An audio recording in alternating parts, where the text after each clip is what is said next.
Kamusta mga kabasketbolista? Dinaig ng San Miguel Bearmen ang Converse Fiber Xers 107-100.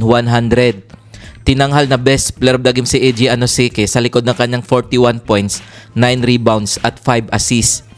Pinataob naman ng Barangay Ginebra ang Meralco Bolts 104-103. Best player of the game si Justin Brownlee matapos humakot ng 39 points, 7 rebounds, 5 assists at 3 blocks. Kung bago ka pa lamang sa channel na to, mag-like na at subscribe. Heto ang quarterfinals team standings as of September 28, 2024. Parehong tabla sa serye ang TNT Tropang-Giga at NLEX Road Warriors na may tig-isang panalo. Rain or Shine at Magnolia Hotshots may tig-isang panalo. San Miguel Bearmen 2-0 loss kontra sa Converse Fiber Xers. Barangay Ginebra 2-0 loss kontra sa Meralco Bolts.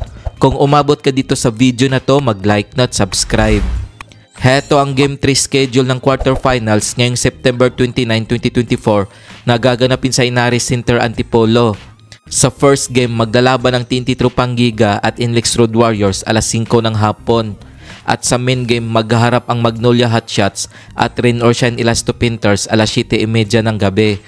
Kung nagustuhan mo ang video na to, mag-like na at subscribe.